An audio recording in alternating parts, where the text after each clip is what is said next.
Today's topic is relevant costing. Just like marginal costing, this costing technique, relevant costing, is also for decision-making purposes. It is not very useful for determining the cost of providing a unit or a unit of service or a product. Some of the principles of relevant costing are quite confusing, especially if you try to link them with the absorption costing and an activity-based costing. However, there are a few basic things to learn about relevant costing, and if you can master those basics, then the marks which could come in exam on relevant costing, those should be pretty easy to achieve. Before I go into relevant costing definitions and terminologies, it's a good idea to see a type of question which you could see on relevant costing. I'll go through this, and this will give you a bit of a background on the type of situation where relevant costing is useful, and then we can look at the terminologies and some of the definitions of relevant costing. So we have a situation where the managing director of a scientific research company is trying to decide whether to continue with the following project. Details are as below. The research project to date has cost the company £150,000, but is under review now. So they're already doing it, they've already spent money on it, but now they have they're double-minded about the project. So they have to make a decision if they should continue with it or not. It is anticipated that should the project continue, it will be completed in approximately 1 year time, when the result would be sold to the government agency for $300,000. So this is a possible revenue if we complete the project. We will need some material in the project which was originally bought for £60,000.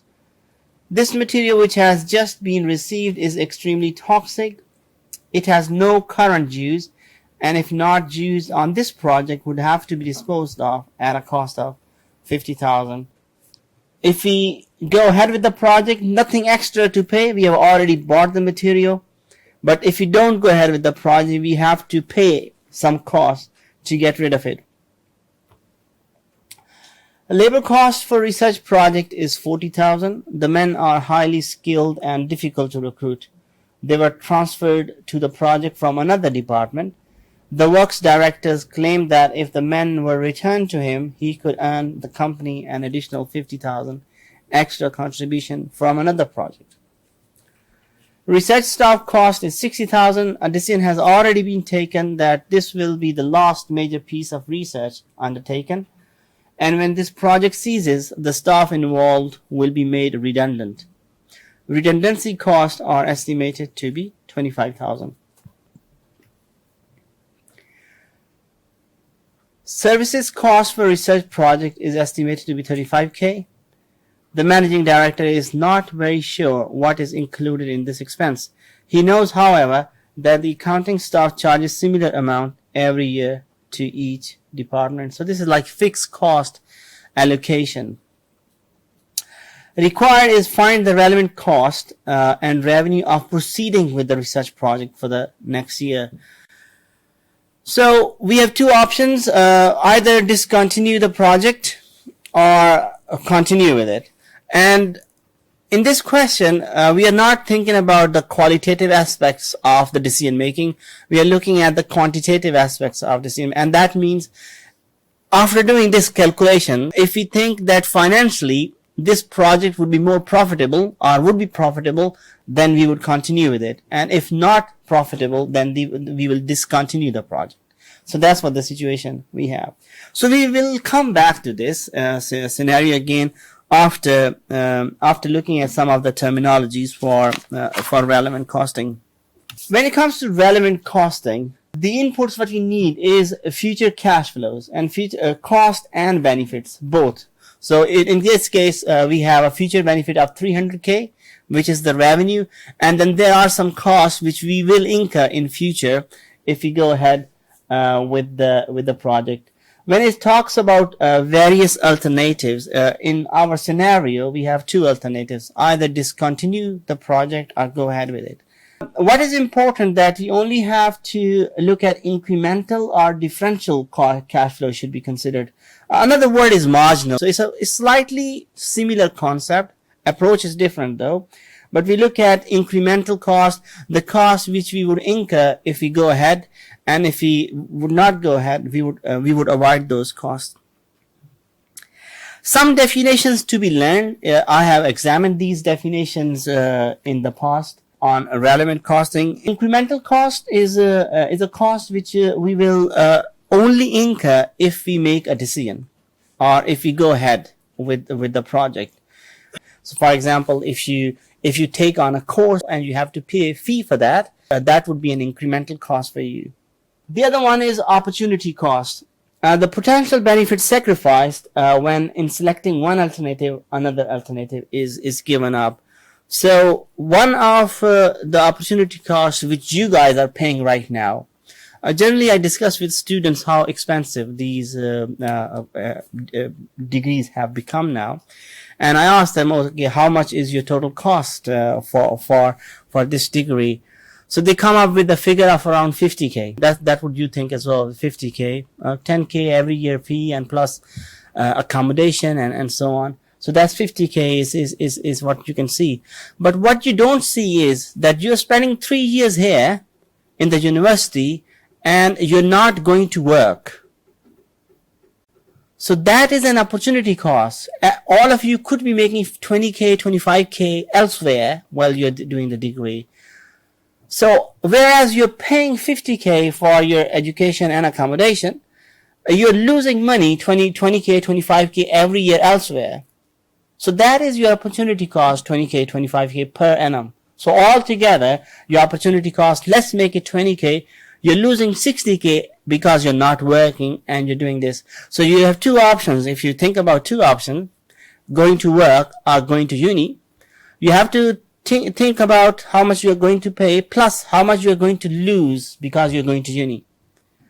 So these are two different concepts. One is actual cost and the other one is opportunity cost. You're doing this degree and you're not going to work and you're losing that money which you could have earned because you could have gone to work. So that is an opportunity cost. If you're using a machine for product A and because you're not able to make product B, then you're losing money on that. So that is the concept of opportunity cost. It is always added to the project cost.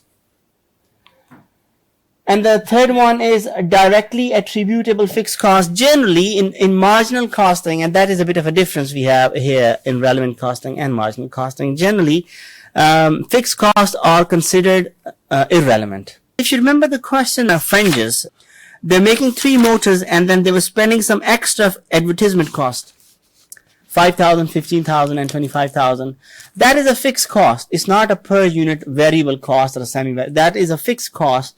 But because you're spending that money because of taking a decision that you're going to advertise those motors, it becomes an incremental cost, marginal cost.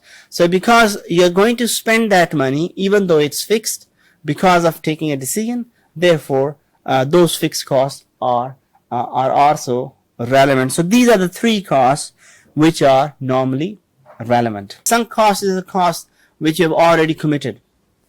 Either you have paid or you will pay. So another example is perfect. Your course. You already paid year 1 fee, gone. Year 2 fee you have already paid. So these are the sunk costs. And you will also pay year 3 cost as well. You haven't paid it yet. It's a future cost, but you're already committed. So even though you will pay it in future, you will always ignore depreciation or amortization in a question on relevant costing. And apportion costs that do not increase, ignore. We do have in our scenario a situation like this as well. In a nutshell, if we summarize our learning so far, we can say that there are 2 types of cost in relevant costing questions. One is relevant and the other one is irrelevant cost. Opportunity cost will always be relevant. If you're losing money elsewhere because of one option, then that is your relevant cost. And future outlay cost, those which would vary because of the decision, would be relevant. And then past costs are always irrelevant, and future outlay costs, which will not vary, will become your irrelevant cost. So future fee for the next year is irrelevant because it's already been committed. What we have seen here, that future outlay appears in both areas. So basically what we need to remember, that if it's an incremental cost, then it's relevant. If it's not incremental cost, it's not relevant. What you should think about is the change in the cost because of the decision. How much are you going to pay extra, or how much you're not going to pay because of the decision? So when a situation comes, for example, in our scenario, we have seen that we have a material worth 60,000. We have already paid that, and it has no other use. And if we don't use it, we're going to have to dispose it off for £5,000. First of all, think about, is material in stock? If it's yes, then are the material in use? Again, we have two options. If yes, the material must be replaced. So you use a material all the time for different products and different projects. You already got and you need some material, let's say 200 kg for a new job, and you use that material all the time. So whatever the cost would be for material, 200 kg times 10, for example, it is all going to be a relevant cost, because even if it's in stock or not in stock, it doesn't matter, it's still relevant. So think about, if material is in stock, yes, okay, what's the situation next? Is it in use? Yes. If not in use, if the material is obsolete, then the relevant cost is the net scrap value. So we have something in stock which we have not used, and we don't see a use for it in the near future, then it has no cost. So for example, 60,000 in our scenario, we'll go back to it, it has no extra cost, so we will ignore that in decision making. If material is not in stock, then what do we do with material? It must be purchased. The relevant cost is the price paid in future. Same thing, more or less, for labor as well. First of all, you need to do a job and you need labor. So first question is, if you have the labor available. Yes. Then is there any spare capacity? Like we have on contract staff, they are at our factory for 8 hours a day all the time, but every day, but sometimes we use 8 hours, sometimes we use 6 hours, so we are paying them anyway. In that case, is the labor idle? That is the situation. We have 2 hours spare. If yes, then relevant cost is 0. If not, then if labor can be recruited, the relevant cost is rate per hour. If labor cannot be recruited, relevant cost is contribution foregone plus the variable cost. So if the labor available, yes. If idle, 0. But if there's no capacity, then we have two options. One, we pay them overtime. So whatever overtime we pay them, that is the relevant cost. Or we ask an agency worker to come and work for us. Again, we will pay them. Or the third option is that they're already working somewhere. They're already working 8 hours a day. And we say, you know what, leave whatever you're doing and do this job, because a new job is more important for us. So we divert our labor from one option to the other option. So we'll pay them whatever we are paying them. We will add the cost of that. Plus, because we are losing money elsewhere because we are using labor here, so the opportunity cost would come up as well in that case. So that is the situation if we have a labor available. If we don't have, we need to ask ourselves that can we recruit? If no, then you can't do the job, obviously. So no. If yes, then whatever you're going to pay to the agency workers, then that is the relevant cost. Now we know a bit more about relevant costing. We can link our scenario with what we have discussed before. So the first figure I can see is is on 150,000 and tells us that the research project to date has cost the company 150,000. This is about the past to date, has already been spent, but is under review. So this 150,000 could be classified as sunk cost, and the sunk cost is not relevant. The second number I can see is 300,000. So this is our potential income, incremental inflow.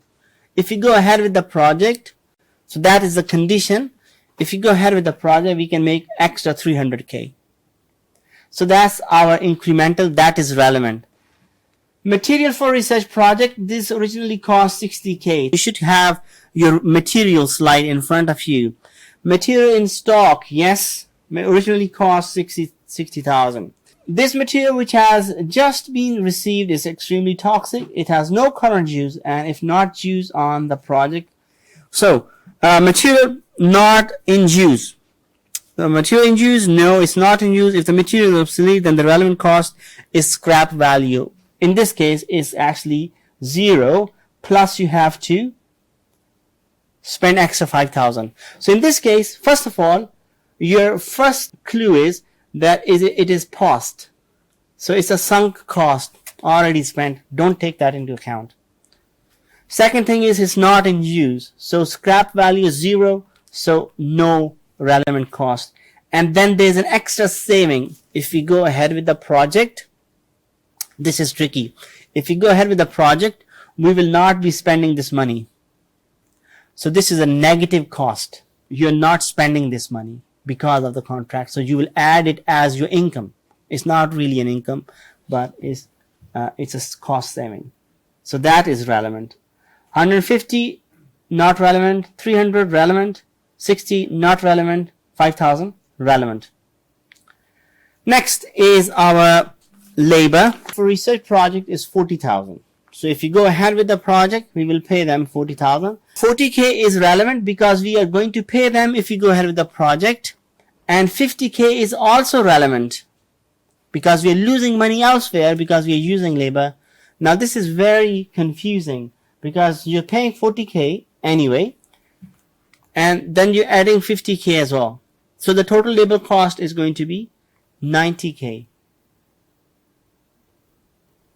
Actual cost plus opportunity cost. Research staff cost 60,000. So 60K is relevant because we'll pay them in future. 25K, the staff will be made redundant if we go ahead with the project or if we don't go ahead with the project. They've already made a decision that this is the last project they're taking. That means if they stop here, finished. So they will be making people redundant. That would cost them 25K. If they go ahead with it, the project, they will still make them redundant, but in a year time after completing the project. So they're paying this 25K anyway.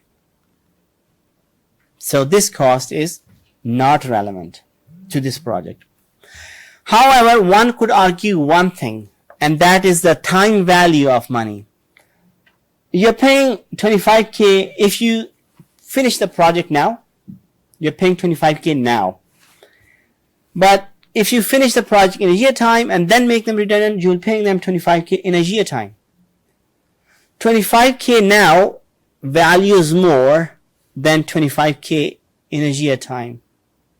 So one could say that there's a time value for money, and there is some saving because of the project, but we will not take that into account in this module. Just for your knowledge. So 60K relevant, 25K not relevant.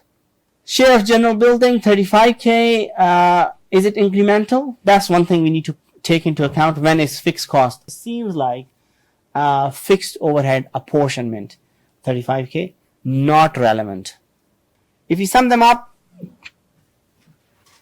here,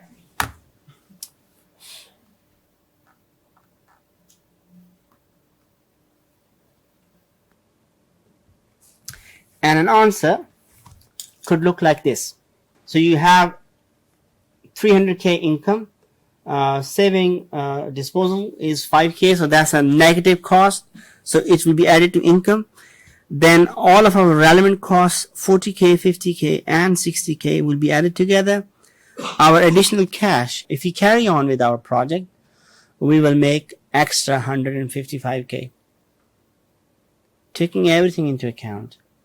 So this project is still profitable, would still fetch us more cash.